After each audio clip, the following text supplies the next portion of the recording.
Kaya ng lupa nasa patag.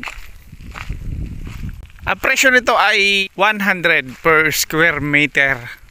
Ayan, negotiable pa naman yung 100 pesos per square meter. Ang lupa ay CLOA. Tapos meron siyang certificate ng agrarian reform. So yung lupa ay binabayaran sa land bank ang lupa. So walang problema sa pagbubuwis ng lupa. So dito tayo mag-uumpisa sa Barangay Saknangan, Pilar, Sorsogon. Ito yung papasok papunta dun sa lupa. Itong highway na to. So ayan, Sorsogon tayo mga kapobre. Ito na yung papunta dito sa lupa.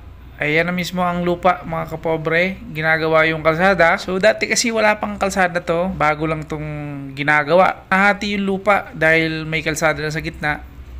Banda dyan sa unahan, andyan na yung ating lupa na binibenta. Ang kagandahan nito mga kapobre ay marami ng nyog, marami ng mga pwedeng pakinabangan, yung mga tanim, kagaya ng mga saging at iba pang mga kahoy. Dami ritong punong kahoy.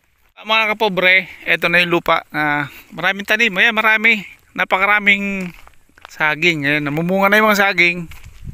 Kabilaan to. Ayan, dyan yung lupa. So nadaanan ng kalsada kasi bago lang tong ginagawang kalsada. Ang daming puno, ang daming nyog, namumunga na yung mga nyog. So malawak yung lupa. Ayan, pwede nyo itong gawing hacienda. Ayan, gawin nyo ng bakahan, kambingan, baboy, pwede dito, mga manukan. Ayan, marami ritong nag-aalaga ng manukan sa mga kabilang barangay. Ayan, marami pwedeng gawin sa lupa. Ayan, napakalaki ng halaga. Ayan, karamihan na nakikita ko nagtatayo ng gravel in sand. Tapos mga hardware. Ayan, pwede rito kasi halos yung mga katabing barangay nito, ganun yung mga negosyo nila. Mabenta kasi rito yung mga buhangin, mga nagpapagawa ng bahay. Ang dami rito. Dito sa Boal del Rosario, Pilar, Sorsogon. Ay, pababa na dun. So napakalawak ng lupain na to. 6 hectares. Lagpas yata itong 6 hectares. Yan ang pagkakaalam ko. So, ayan, progreso na yung lugar dahil may kalsada na. Malaki yung kalsada. Daan yung dalawang truck na malaki. Ayan, pagbalik natin siguro after 2 months, ayan, baka ano na to. Konkreto na to. Na kalsada. Ang daming bunga ng mga nyog.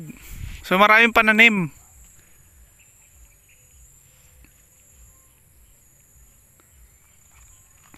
Ayan, sa mga interesado, tawag na lang sa aking telephone number. So ayun, ikot-ikot muna tayo dito sa lugar na to. Dahil napakaraming tanim.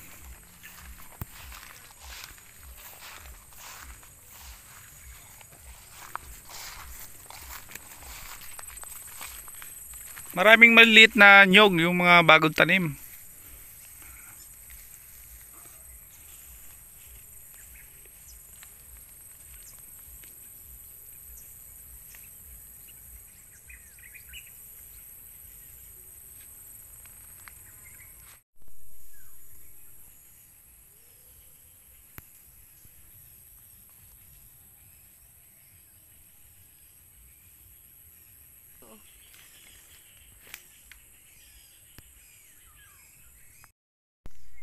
Pera, 320 plus 30. Ayan yung mga saging napabayaan na. Napulot na lang natin to kasi dinaanan ng bulldozer doon sa gilid. So sayang naman. Pinagkukuha na nga ng mga ibon Ayan may sayang pa natin to. So talagang napabayaan na yung lupa na to kasi wala nang nag-aasikaso. Ayun, sa mga interesado sa bibili ng lupa, sabihan nyo lang ako sa aking telephone number. Tawag nila kayo mga kapobre. Maraming salamat sa panonood.